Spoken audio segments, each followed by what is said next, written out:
रायगडच्या मुरुड तालुक्यातल्या कोर्ले इथं खोल समुद्रात एक संशयास्पद बोट आढळून आली आणि यानंतर सुरक्षा यंत्रणांची धावपळ उडाली आहे। ही बोट पाकिस्तानची आहे असा संशय व्यक्त होतोय।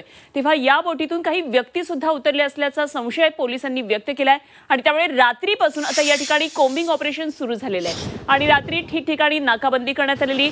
रायगड पोलीस, तटरक्षक दल, सीमा शुल्क विभाग, शीघ्र प्रतिसाद दल, स्थानिक गुन्हे शाखा, नौदल, बॉम्ब शोधक आणि नाशक पथक अशा सर्व यंत्रणा कामाला लागलेल्या आहेत। ठिकठिकाणी त्यांचं काम सुरू झालेलं आहे आणि संशयास्पद ठिकाणी झाडाझडती सुरू करण्यात आली आहे। तर कोर्लेच्या लाईट हाऊस पासून साधारण 2 नॉटिकल मैल अंतरावर ही बोट असल्याचं सांगितलं जात आहे। मात्र या सर्व घटनेबाबत पोलीस यंत्रणा काहीही बोलायला अजून तयार नाहीये आणि जिल्हा प्रशासनानं सुद्धा मौन बाळगलेलं आहे।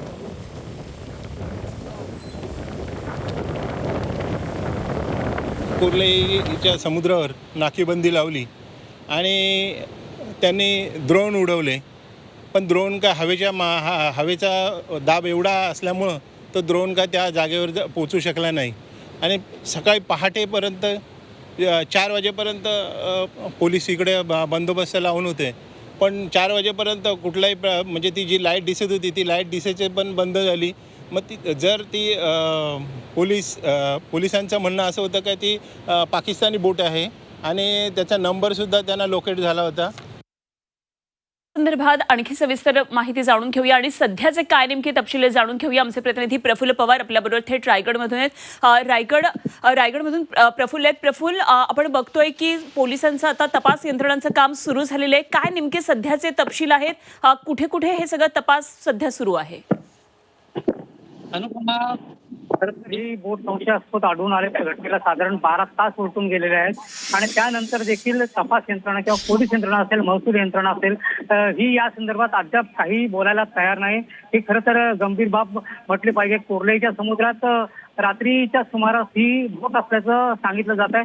मात्र आज सकाळपासून कुठलीच यंत्रणा या ठिकाणी दिसत नव्हती। रात्रभर पोलीस यंत्रणा असेल किंवा वेगवेगळ्या ज्या समुद्राशी संबंधित यंत्रणा होत्या त्या यंत्रणा या ठिकाणी कार्यरत होत्या, मात्र पहाटेपासून इथे कोणीच दिसत नव्हतं। मात्र आता थोड्याच वेळापूर्वी इथं या ठिकाणी क्विक रिस्पॉन्स टीम जी आहे, शीघ्र कृती दल, ते कोर्लेच्या समुद्र किनारी दाखल झालेलं आहे आणि ते या संदर्भात आता तपास करणार असल्याचं सांगितलं जात आहे। पण खरं तर काल रात्रीपासून हा प्रकार सुरू आहे। अजूनही यंत्रणेला याचा कुठलाही शोध लागलेला नाही।